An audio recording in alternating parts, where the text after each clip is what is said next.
What's up? You're in the Beat Sessions. I'm your host, Mitchell Weary. Robert Plant and Alison Krauss are back with another excellent collaboration entitled Raise the Roof. That dropped on November 19th. This follows their 2007 collaboration, Raising Sand.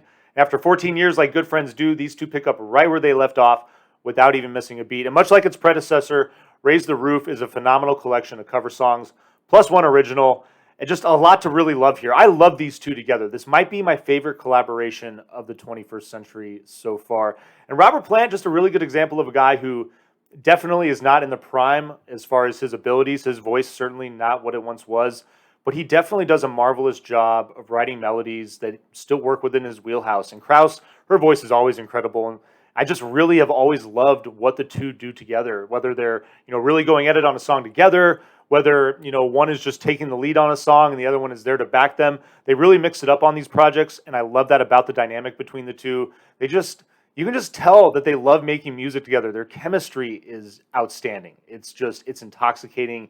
It's the first thing that I just really noticed when I first started listening to that first record. And on this record as well, it's very noticeable. You can just tell that these two are so drawn together creatively, and they're just killing it. I'm really glad to see them back. The music is phenomenal as well. The label on this thing is country, but it's so much more than that. It's so much more than a folk record. There's really a lot of that driving this album, but there's moments when they rock out, and there's moments where there's a lot of full instrumentation where there's just fun elements driving different tracks, and it makes for a really fun, exciting album to listen to. You kind of just don't know what you're going to get, even though you know what you're going to get with this album. So that's absolutely phenomenal. And the track list here, some artists that definitely they've worked with. The Everly Brothers are featured on this record. They were featured on the first project as well. The Price of Love, the second song, is their track there. But then there's some other songs that I'm really just digging. Let's just jump right into the track list. Quattro, World Drifts In is your opening track. That is a Calexico cover, two-song guy here. I mean, I'm loving the representation there. It's been a while since I've really heard anything new or kind of heard from them in general. I'm not a massive fan of them, but loving the local representation and the way that they're working with this track. It's got this galloping percussion, just gentle riff from, I believe, what is a mandolin on this project that they're working with.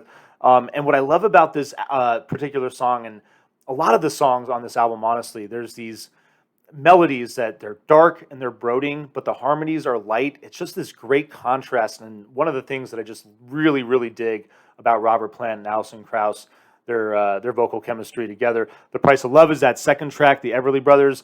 Go Your Way, your third song, Annie Briggs. Someone I'm really not very familiar with. I'd never heard the song before, and it is phenomenal. It's probably my favorite track on this record. Very rock-oriented, but the melody is fabulous. The hook is phenomenal. Robert really taking the reins on this track. I love this song. Go Your Way is phenomenal. Your fourth song, Trouble With My Lover. Minimal but bright. Again, you get kind of that contrast there. Alison taking the reins on this track, and this is one of my favorite vocal performances from her on this record. I thought she absolutely just killed it on this track.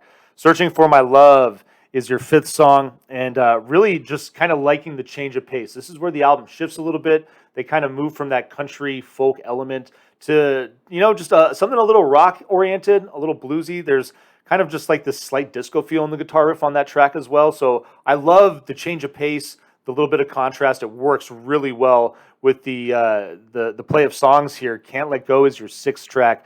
It's just like blues meets surf rock. I really found this song very interesting. Love the vibe that's delivered on here. It's a song by Randy Weeks, and another one that I was not familiar with. Really just enjoyed this record. Exposure to some of these artists and some of these songs that I was not familiar with. It Don't Bother Me is your seventh track, funky bass. Really love this song for Bert Jansic. Just got this bright instrumentation as well. More just like the way it moves in and out, and it's got this hypnotic feel. It really is just a nice stretch of songs that, again, change that, I guess, sort of genre label that iTunes is ascribing and that a lot of people are going to ascribe to this record. Your eighth song, You Led Me to the Wrong, is going to slow it down. Plant taking the lead on this. Just dark folk, like really loving just some of the strings on this song. It's a phenomenal change of pace, getting back to kind of what you identify with this collaboration. And then Last Kind Word Blues is your ninth song. Country folk meets, honestly, there's like this Italian folk element. Like think of, eating pasta in an Italian restaurant. It sounds so cliche, but you get this just like really fast guitar element, probably a mandolin there at some points in the instrumentation, I think. But I love the melding of the two, and it works really well.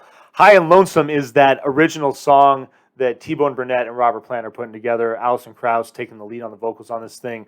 And it's just a rockin' track. I really love the feel of this track. Really like the change of pace again. This is kind of a long record, but it doesn't bore at 54 minutes at all. I'm so excited to buy this. I'm vinyl pleasing this, of course. Your penultimate track, Going Where the Lonely Go, is Alison taking the reins. Nice slow track. It's got a great slide guitar element in it. And then your final song, Somebody Was Watching Over Me. These two, I like the way they bookend this album with just the big collaborative effort. On the opener, the harmonies are big. On the closer, the harmonies are big together, and it rocks out. There's a lot of great instrumentation in that closer, and I'm just glad that these two made another record together. It's really cool to see people like these two come together. Just great dynamic artists working in a genre that, in a lot of ways, a lot of people would argue is tough to reinvent. And, I love the fresh feel that Robert and Alison are giving to these songs. So again, you're getting a vinyl please on this record, and I hope you enjoy listening to it. Please like this video, share it, subscribe to the channel, do all the things to help me blow this project up. Stay tuned throughout the week for more album reviews, and we will see you next time on the Beat Sessions.